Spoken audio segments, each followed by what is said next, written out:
Assalamualaikum everyone. Today in this particular video lecture from Metabolism 1, we are here to discuss the metabolism of galactose. In previous video lecture we have discussed the conversion of glucose to fructose via sorbitol. यहाँ पे हम galactose की metabolism को discuss कर रहे हैं. सो galactose, glucose, mannose ये जितने भी हमारे पास एक दूसरे के एपीमर्स हैं. सो यहाँ पे क्या होता है कि फोर्थ कार्बन पे जो अरेंजमेंट ऑफ एच और ओ एच ग्रुप है ये कायरल कार्बन के अराउंड डिफरेंट है. सो दे आर एपीमर्स.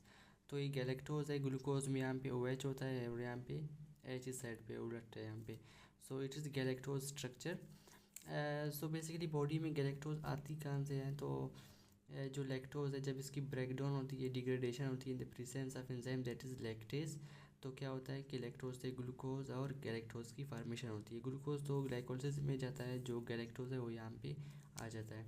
इसके अलावा जो दूसरे सोर्सेज है, galactose is also received from degradation of glycoproteins, glycolipids, gags जिनको हम ग्लाइकोसमीन और ग्लाइकेंस भी कहते हैं. तो यहाँ से भी गैलेक्टोज की मतलब फार्मेशन हो जाती है in the body. Now let's talk about the metabolism of galactose. So basically होता क्या है कि ये कोई सेल है, सेल में गैलेक्टोज जब इंटर करता है, सो वी नो कि कार्ब्स की क्या होती है किसी भी सेल के अंदर, फर्स्ट ऑफ ऑल इनकी फास्फोराइलेशन होती है ताकि ये आउटसाइड डिफ्यूज़ ना कर पाए. तो यहाँ पे एक एंजाइम है गैलेक्टोकाइनेज, इसकी प्रेजेंस में गैलेक्टोज की फास्फोराइलेशन होती है, एडिशन ऑफ फास्फेट, तो ये किस में कन्वर्ट हो जाता है, गैलेक्टोज 1 फास्फेट. अच्छा, नेक्स्ट में क्या होता है कि गैलेक्टोज 1 फास्फेट को कन्वर्ट होना है ग्लूकोज में, ग्लूकोज 1 फास्फेट में. तो यहाँ पे एक और हमारे पास कंपाउंड है that is UDP glucose, uridine diphosphate glucose. ये जो कंपाउंड है हमारे पास एक इंटरमीडिएट होता है ग्लाइकोजन की सिंथेसिस में. तो ये क्या करता है, इनमें और यूडीपी ग्लूकोज में एक्सचेंज होती है ग्लूकोज और गैलेक्टोज की. तो गैलेक्टोज 1 फास्फेट यूरिडाइल ट्रांसफरेज एक एंजाइम है, इसकी प्रेजेंस में ये गैलेक्टोज ट्रांसफ़र होगा यूडीपी में और यहाँ से ग्लूकोज यहाँ पे आएगा. तो ये क्या बनेगा, ग्लूकोज 1 फास्फेट. ग्लूकोज 1 फास्फेट आ गया और यहाँ पे क्या हुआ, गैलेक्टोज यूडीपी गैलेक्टोज, ये हमारे पास यूडीपी गैलेक्टोज यहाँ से आ गया और यहाँ पे ग्लूकोज 1 फास्फेट आ गया. नेक्स्ट में क्या होता है, यहाँ पे एक एंजाइम है फास्फोग्लूकोज म्यूटेज. म्यूटेज क्या करते हैं, बस पोजीशन ऑफ फास्फेट को चेंज करते हैं. तो ग्लूकोज 1 फास्फेट से किस में कन्वर्ट हो गया, ग्लूकोज 6 फास्फेट में कन्वर्ट हो गया. नेक्स्ट में एक फास्फो एक्सोस आइसोमरेज एंजाइम है, ये क्या करता है, ग्लूकोज 6 फास्फेट को कन्वर्ट करता है फ्रक्टोज 6 फास्फेट में. एंड यू नो फिर फ्रक्टोज 6 फास्फेट से फ्रक्टोज 1,6 बिस फास्फेट, फिर उसकी cleavage in the presence of enzyme aldolase, फिर G3P और DHAP बनते हैं. फिर DHAP मीन्स डाई हाइड्रोक्सीस्टोन फॉस्फेट, जो कि कन्वर्ट हो जाता है किस में, G3P में. फिर 2G3P बनते हैं, फिर वहाँ से आगे जाता है 1,3 बिस phosphoglycerate, 3 phosphoglycerate, 2 phosphoglycerate, phosphoenol pyruvate और अल्टीमेटली पायरुवेट की फार्मेशन होती है, जो कि ग्लाइकोलिसिस का अल्टीमेट प्रोडक्ट है. इट मीन्स ये ग्लाइकोलिसिस में चला गया. ये भी हो सकता है कि ग्लूकोज 6 फास्फेट से डी फास्फोराइलेशन हो जाए इन the presence of enzyme glucose 6 phosphatase. It means phosphatase enzyme क्या करते हैं, डी फास्फोराइलेशन करते हैं, फास्फेट ग्रुप की रिमूवल होती है. तो जब ग्लूकोज 6 फास्फेट से फास्फेट रिमूव हो जाए तो किस में कन्वर्ट हो जाता है, ग्लूकोज में. इट मीन्स जो हमारे पास गैलेक्टोज 1 फॉस्फेट से ग्लूकोज 1 फास्फेट बना था, ये आगे जाते हुए या तो ग्लाइकोलिसिस में एंड होगा या तो ये ग्लूकोज की फार्मेशन में एंड होगा. ओके, यहाँ पे दूसरी जो प्रोडक्ट क्या बनी थी जब ट्रांसफ़र हुआ था गैलेक्टोज की, तो यूडीपी गैलेक्टोज बना था.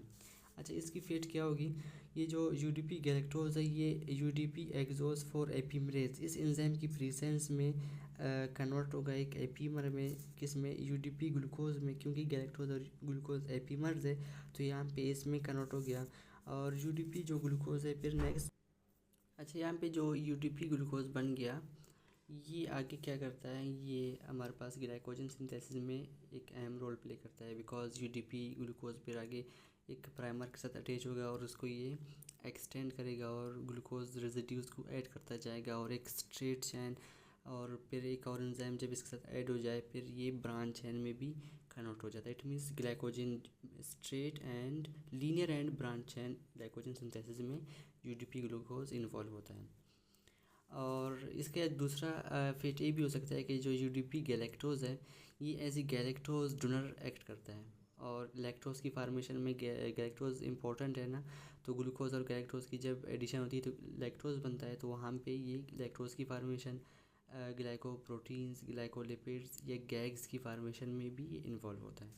तो ओवरऑल हमने देख लिया कि जो गैलेक्टोज है इसकी मेटाबॉलिज्म कैसे होती है। once again I will conclude it। Galactose inter हुआ सेल में, और यहाँ पे क्या होता है कि यहाँ पे गैलेक्टोकाइनेज की प्रेजेंस में इसकी फास्फोराइलेशन हो गई गैलेक्टोज 1 फास्फेट में, फिर इसने कन्वर्ट होना है ग्लूकोज 1 फास्फेट में। तो यहाँ पे एक और इंटरमीडिएट कंपाउंड है दैट इज़ यूडीपी ग्लूकोज, तो इसके साथ ग्लूकोज और गैलेक्टोज की एक्सचेंज होती है। नाउ यूडीपी ग्लूकोज कहाँ से आता है इसके बारे में हम डिस्कस करें तो यहाँ पे ये होता है कि ग्लूकोज है, ग्लूकोज की फास्फोराइलेशन हो गई, ये तो किस में कन्वर्ट हो गया ग्लूकोज 6 फास्फेट में। फिर यहाँ पे एक एंजाइम दैट इज़ म्यूटेज, उसकी प्रेजेंस में ग्लूकोज 6 फास्फेट से ग्लूकोज 1 फास्फेट बन गया।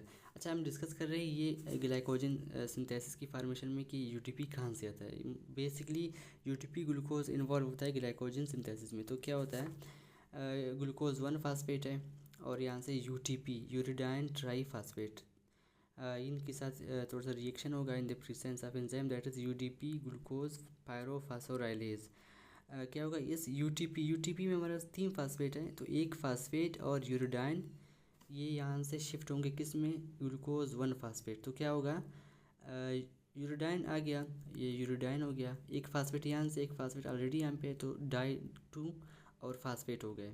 क्लियर, इट मीन्स यूरिडाइन और एक फास्फेट यहाँ से और एक फास्फेट ऑलरेडी यहाँ पे, तो यूडीपी और ग्लूकोज यहाँ से अटैच हो गया और 2 फास्फेट निकल गए एज इनऑर्गेनिक फास्फेट, और ये डिफरेंट रिएक्शंस में एनर्जी प्रोवाइड करेंगे। तो ये यूडीपी यहाँ से एक्चुअली गेन हुआ था। नाउ इसी यूडीपी का हमने रोल यहाँ पे भी देखा कि कैसे ये एक्सचेंज करता है ग्लूकोज और गैलेक्टोज की।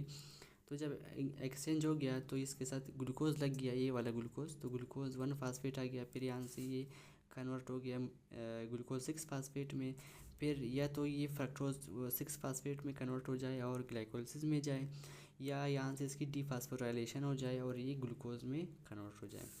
इसके अलावा जो हमारे पास यूडीपी बच गया था, यूडीपी के साथ हमने यहाँ पे गैलेक्टोज लगा लिया, ये हमारे पास in the presence of enzyme UDP hexose four epimerase UDP glucose में कन्वर्ट हो जाता है और फिर वहाँ से ग्लाइकोजन सिंथेसिस में इन्वॉल्व है। यह इसका जो दूसरा फेज है that is it acts as a galactose donor. तो लैक्टोज की फार्मेशन, ग्लाइकोप्रोटीन्स, ग्लाइकोलिपिड्स या गैग्स की फार्मेशन में इन्वॉल्व होता है। ना यहाँ पे एक इशू या एक कॉम्प्लिकेशन ये भी आता है, एक क्वेश्चन भी होता है कि if there is no any lactase enzyme in body in cells, so lactose galactose में कन्वर्ट ही नहीं होंगे because there is no any enzyme. तो लैक्टोज से जो फिर आगे प्रोडक्ट बनने हैं, जैसे कि हमने देख लिया ना कि गैग्स है, फास्फो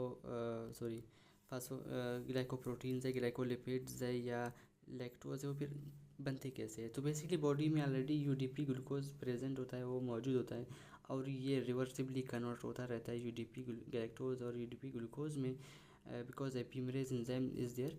सो फिर इसी से यूडीपी गैलेक्टोज से आगे जाके रिएक्शन होंगे, जितने भी गैलेक्टोज के रिएक्शंस होते हैं, फिर वहाँ से फिर जो प्रोडक्ट्स है जैसे कि गैग्स है, ग्लाइकोलिपिड्स है, ग्लाइको प्रोटीन्स है या लैक्टोज है, वहाँ की फार्मेशन होती है। So it was all about the metabolism of galactose. Hopefully you got it.